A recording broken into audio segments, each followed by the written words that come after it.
Hi guys, welcome back to my channel. Today is going to be part 1 of a Christmas Q&A.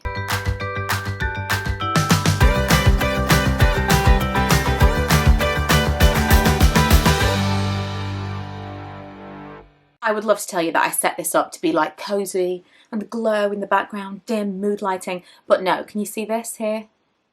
The sun is not working with me today, so we're going to film in the dark. Right, so presents. Number 1, do you and Lee have a budget for presents for one another?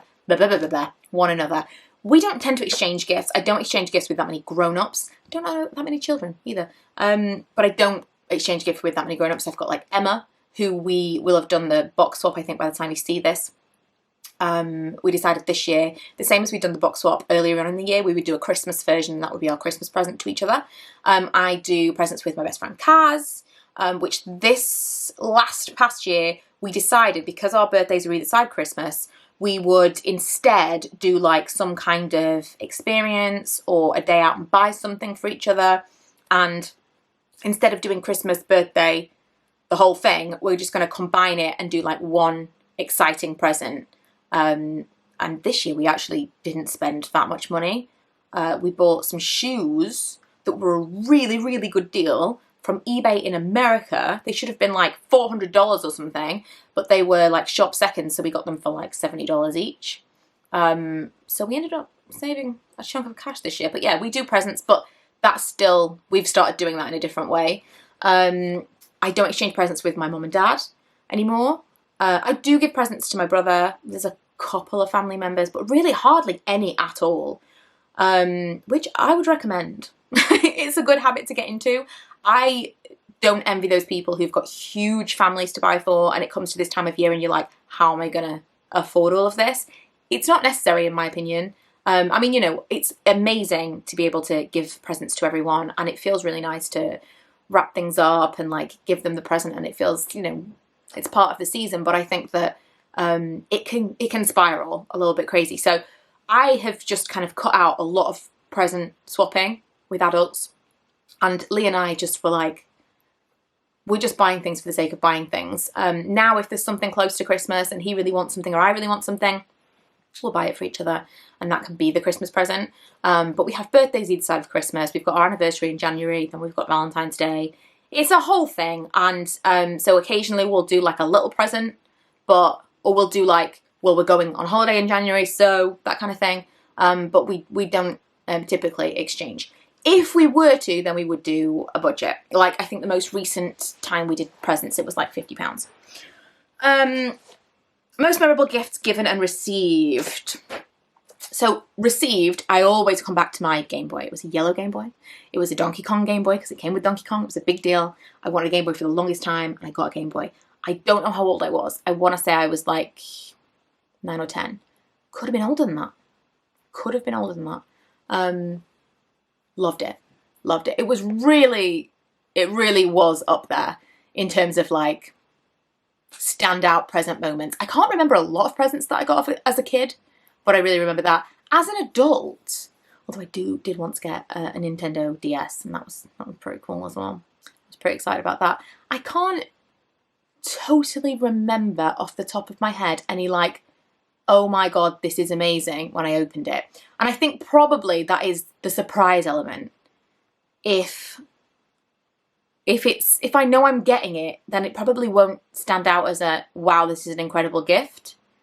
I think if you surprise someone, that moment stays with them forever.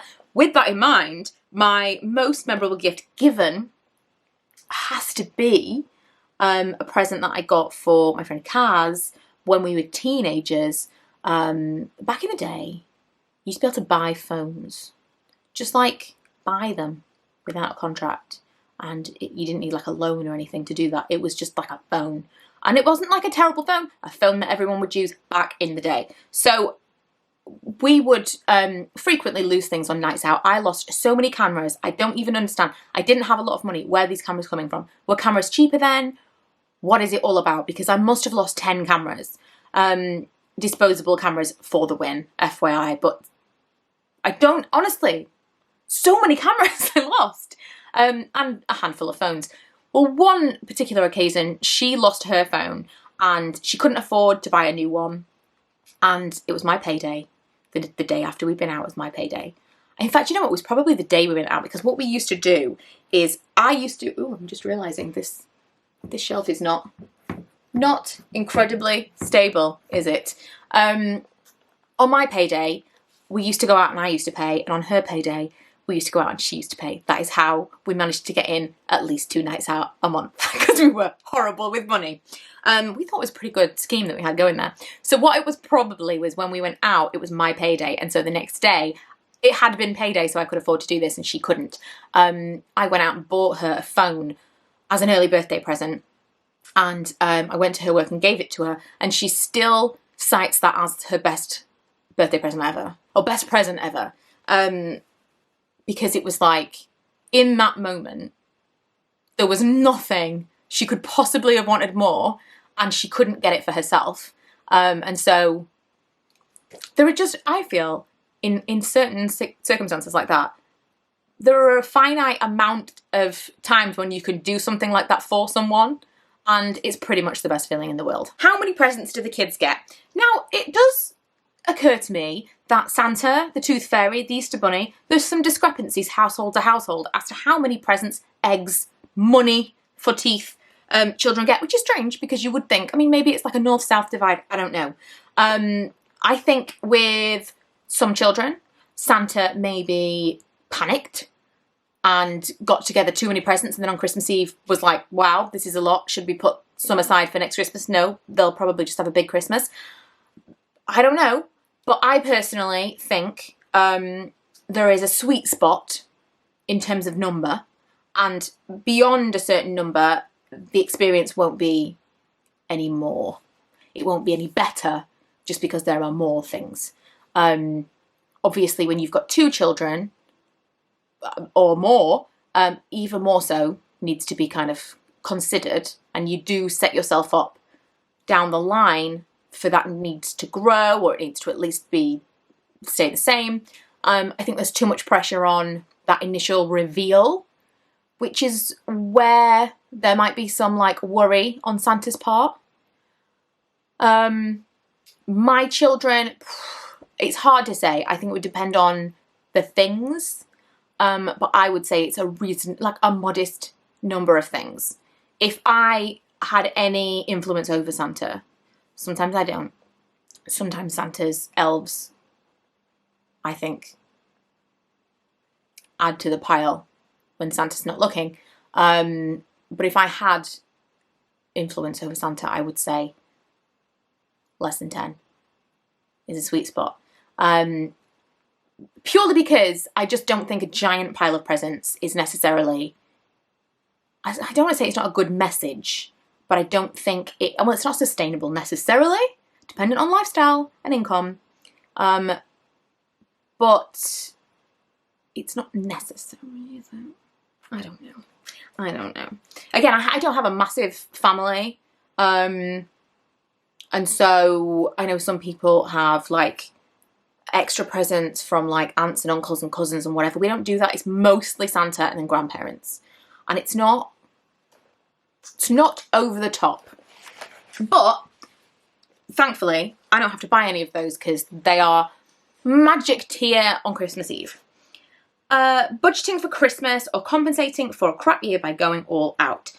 I mean, always budgeting in some degree. And again, as I said, not a lot of presents to buy for a lot of people. We're not doing presents for the grown-ups and the children. I don't have to budget for those presents because magic.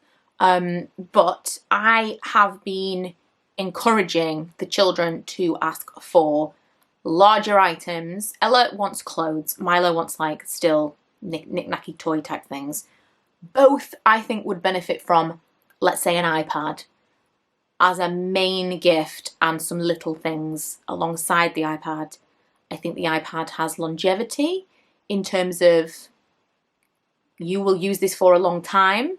It won't be a waste of Santa's money. And I think that it could be useful given the current climate if they need to continue to do like work from home and stuff in 2021, because who knows. Milo has an iPad that he shared with Ella, which is on its last legs. It's like 7 or 8 years old, and Ella has a laptop that she does her work on. But again, I think that, and she's going to do photography as well. She is doing photography, but she's going to be doing it as a GCSE, and she's going to need to do more like photo editing and things. So that's what I'm encouraging. But I think probably what will happen is they'll just get clothes and toys. So we'll see. But not budgeting. We're not going like, it's not going to be like a streamlined Christmas, but definitely not an all-out Christmas either. I think that the things that I will go all out on is like stuff that we wouldn't normally, like we went and bought some Marks and Spencer party food the other day. That was amazing. We're going to do that more often. Like just some nice biscuits and sweets, things to have in all the time that maybe we would only do once over Christmas. Now we're going to do a bit more because we can't really go out and do things. Present you always wanted but never got. Mine was Mr. Frosty. Man, oh man, wasn't everybody's Mr. Frosty. I also wanted Mr. Frosty, and when I was in my 20s, my mum, or maybe it was late teens, I can't remember, my mum bought me like a knockoff Mr. Frosty. I actually saw in B&M today they are doing a Mr. Frosty version, like a penguin thing, that is $14.99. You are welcome. It will be terrible, as was Mr. Frosty, but you're going to want to get that. Other than that, I can't think of anything else because I actually did want Mr. Frosty like everybody else did. My mum and dad had like ice crushes and stuff. Why? Why did I need Mr. Frosty? If money was no object, what would be at the top of your Christmas list? So I've got so many things. I've actually started making a list because I'm going to do a video. I might have already posted this because I'm doing Vlogmas every single day. I'm trying to like stockpile some videos so that I'm less pressured on this channel because I've got a video every single day on my other channel. So I've started making my Christmas wish list.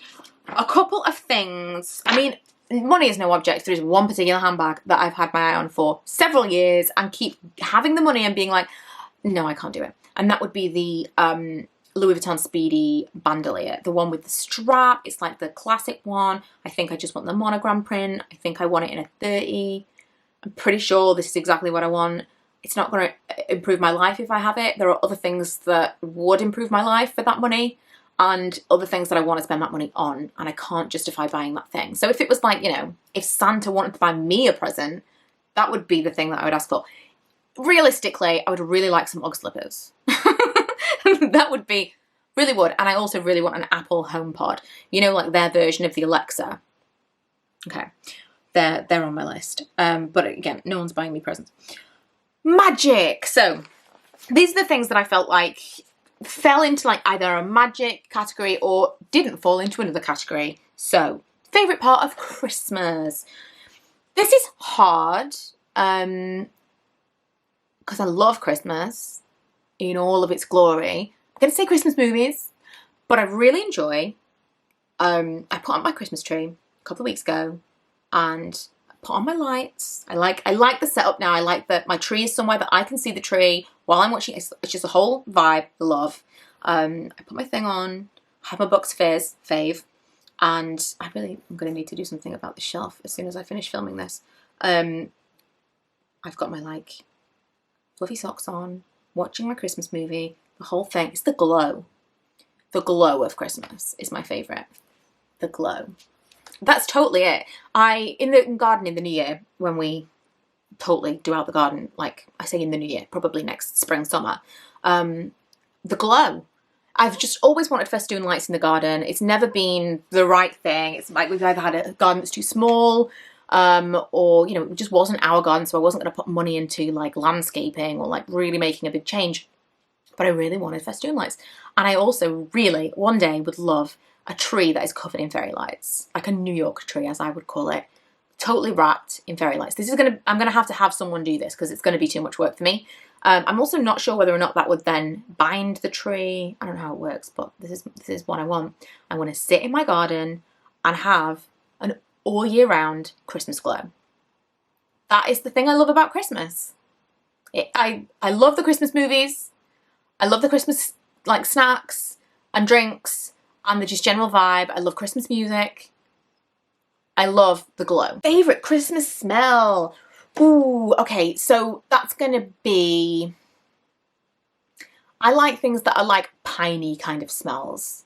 I'm not like a spiced apple, you know, like autumny scents where it's all like cinnamon and that's not for me. I like frosted pine type scents and like aftershavey, that kind of thing. Earliest Christmas memory. So I was trying to think, when they said this, when they asked that question, I was like, what is my earliest Christmas memory? So I don't really know. I've seen so many pictures and video and things of being a kid that it's hard to know what's your memory and what is just your memory of a photograph. And I really don't know what would the actual memory be. I do have a memory of my granddad used to all year collect little things for me and put them in a stocking at the end of the year, and he would give it to me on Christmas morning or Christmas afternoon whenever they got to our house. And I remember sitting with him and opening something. I couldn't tell you what it was, but I remember the stocking because it was like it was like a stretchy, not big, it was like this big, like an actual large sock. But it was a Christmas stocking, but that size. And it would just be small things that he would collect, and eventually he'd put it into this stocking and he would give it to me. And I remember this as just a little moment of him giving me the thing. The other thing I remember was my auntie giving everyone their presents. She obviously, this is not stupid, she wrapped everything and then put a post-it on it to say what it was, so she would know what the present was and who to give the present to instead of a gift tag. I don't know. So she gave my brother a present that had a post-it on it that said camera. I remember that vividly as well. Although I was probably in my early teens at the time. I also remember really having a hard time saying thank you for things. It wasn't that I wasn't grateful. It was so awkward. And I try to explain this to Ella now, who sees me as someone who is not socially awkward at all and is incredibly confident, and it's just not true. You know, in the right setting, okay. But I think teenagers now all assume that they have got like a social disorder or something because they feel super awkward. Being a teenager is awkward AF. It just is. And I've tried to explain to her, I have these memories like that of just being like, oh my God, I hate this so much. I hate receiving presents. I hate someone giving something to me and me having to open it in front of them. I hate saying thank you. The whole thing felt incredibly awkward. And I actually didn't get over that until I met Lee, who, I don't know, he was just very strict about, I feel terrible saying this because I've always had great manners. Just the thank you thing, I just found incredibly awkward. So I'll give you an example. If I was going to go to the bar, if you were going to go to the bar for some drinks, got a round of drinks, and I knew I was going next, well, I don't need to thank you for that because I'm going to get you one back. And so we're square. That's not how I feel now, but this is how I felt for a really long time, till like my mid-20s. And I just couldn't, I think it was just, that was one of the examples of, I can not say it now. I can feel okay about feeling awkward about saying it now and not say it. Whereas when I was with Lee, he was like, I think you mean thank you. I was like, oh my God, I'm going to have to really get over this. And so I did. And it's fine now. But it's a strange memory of finding it so uncomfortable to say thank you. So weird. I think it's part, like, the thing of taking compliments as well. What's wrong with us that we can't say thank you when someone says something nice? Just the general, everything's awkward. Is it the English thing? I don't know. Does everyone still believe? Right, so the question was worded slightly differently. But yes, we are a household of believers, which should answer your question. We are a household of believers, and a household which includes small believers who potentially watch videos that I make about Christmas. And so the magic must remain intact. I believe that as long as you believe, he is real. Do the kids have Christmas Eve boxes? So we've like dabbled with this a little bit. Not really. Occasionally they'll get a little bit of something. Last year my mum made them a Christmas Eve box. But Christmas Eve boxes are quite a new thing, and my kids are quite old. I think if I had small children now, probably we would do that. But Ella's 15, and this was not a thing 15 years ago. Not in England anyway. Little Christmas presents on Christmas Eve, maybe like a little... My mum always used to buy something for me or my brother, actually till we were quite old, on Christmas Eve. And it would be like a fun thing to do on Christmas Eve, like a game or like Nerf guns, that kind of thing. Ooh, that is an idea. I might buy the children some Nerf guns for Christmas Eve because they've got really into that recently. At 15 and 9, they've got into Nerf battles. We did that kind of thing, but no, not Christmas Eve boxes specifically. Will you do a Zoom party with friends like Emma? I think we will. We thought about doing this for Lee's birthday and then we never did it. We were like, yes, we'll do this. They were supposed to come and see us for Lee's birthday at the beginning of November, and then obviously lockdown. Well, first of all, we went into a different tier than them, then we went into a higher tier, and then we had a whole national lockdown, so we couldn't. We're hoping, again, everything, you just don't know what might happen. And at this point I am pre-filming, so we're probably a couple of weeks out. But I'm hoping, if everything is okay, we may be able to go to visit them for New Year's Eve. If not, we can't, is what it is. But definitely over the Christmas period, I like the idea of having a socially distanced party. Not just like a Zoom party where everyone sits down. Like, we'll have them in the room, we'll put them on the TV, we will like maybe make some of the same food, some of the same drinks, that kind of thing, to feel more like we're together, like have an actual, for this period of time, it'll feel like we're together. So I would like to do that over Christmas time, yes. I think it'd be easiest to do that like with just Chris and Emma or just another couple, because it's too much. I didn't enjoy Zoom parties when people were going crazy for them. It's too many people. I don't want to interrupt people, and so I will just sit and not say anything because I feel like you got. Never mind it. I don't like it. Oh, last question is, will you be making more Vlogmas merch this year? And she said that she still had a pin from last year. So last year, Emma and I did some Vlogmas merch with some small businesses, which was really fun. But we just didn't know what we wanted to do this year. And then the time got away from us. So I made this is just mine. I made one for Emma as well. And I actually sold a couple of these decals. They were literally £1. It was like for the postage and the materials. I sold a couple in November time, just for people who might be interested in like putting them on a mug or on a t-shirt themselves. But we're not doing merch this year specifically. I thought this was quite cute. Maybe in the future we might do something, but I didn't really want to kind of put something else out there as like another thing this year. It's just everything's a lot, isn't it? Right, so that's it for this Q&A. I have another one coming up that's all food and traditions. So many questions about food, so many questions about traditions. Lots of the same, like, have you got any Christmas traditions? Was probably like 30 people asked that. So we're going to talk about that. We're going to talk about all the different food stuff. But thank you for joining me. Hopefully this got you in somewhat of a festive mood. And I will see you guys next time. Bye!